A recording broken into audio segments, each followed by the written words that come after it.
Hey, what is up, everybody? Good morning. Thanks for clicking on the video. I'm going to show you hole number one of the current 9-hole cup, but most importantly, provide you with an update on my channel. So, hole number one, pretty easy, short par four. But before I go into that, I'm just going to let everybody know that I'm going to have to take a break from making golf clash content. It's been more and more ramped up with my work schedule, and demands just have become too conflicting with the ability to post content on time. I know for the Golf Clash community, it's super important that I get these videos out early, as, the tournament is, of course, timed. So it really forces me to get up around 4:30 on tournament days to start making content. If you're interested in how long it takes to really play 9 holes, practice 9 holes, chop up the footage, do the voiceover, it's about 4:30 till 8 to 8:30, and my real job starts at 9. So, and I don't get done working till about 5. So, you're talking about 12-hour days on tournament days just when it's 9 holes.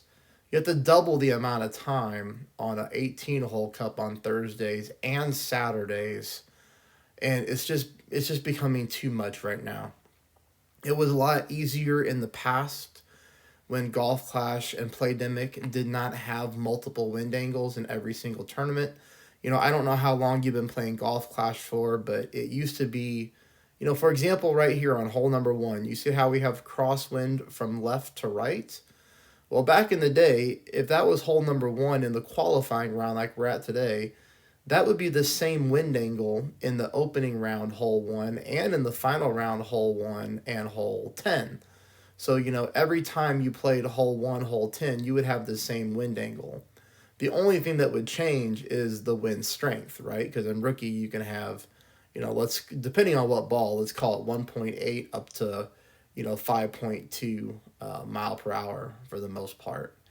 And it was a lot easier back in the day to dial in. You could spend Monday, Tuesday, and Wednesday practicing shots.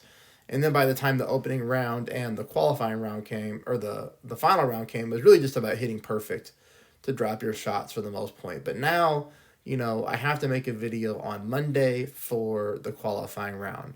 I have to make a video Thursday for the opening round, front nine and back nine. Then on the final round, all the wind changes again, and I have to make it for, all the holes. And that's the only way to do it. It's the only way to walk the community through how to hopefully get the best score in every single tournament.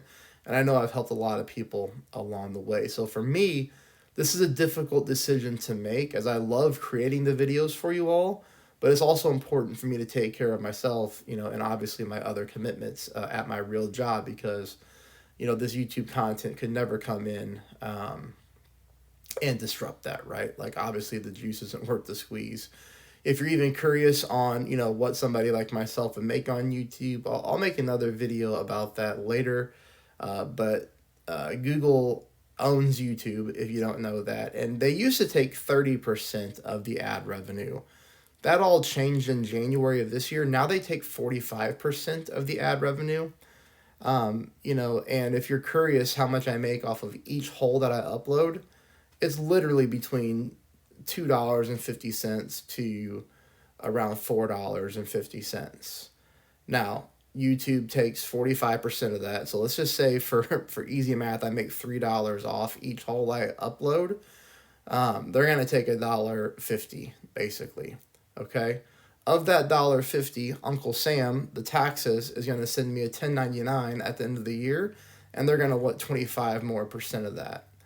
So you're already thinking about 65 to 70% of what you make in time creating these videos is being taken now by Google and taxes. So all in before taxes, I'll go into that later because I know people are curious and they ask all the time.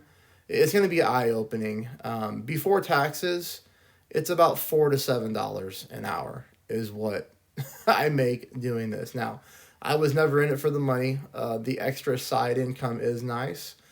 Not that I need it. I could easily go get a second job if I had to, because over here, minimum wage starts at $15 an hour. So Not that I would need to, but I'm just using this as an example. I could go work at McDonald's as a side job if I wanted to and make $15 an hour to where I'm making, $3 to $4 an hour here on YouTube content. But again, I was never in it for the money.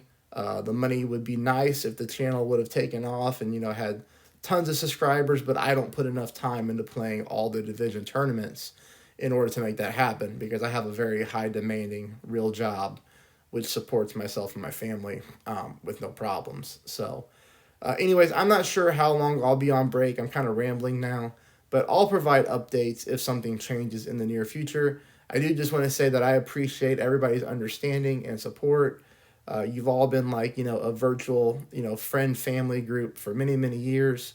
And I hope that doesn't change. But besides that, here's your play on hole number one. This is an easy one to pick up the drop on.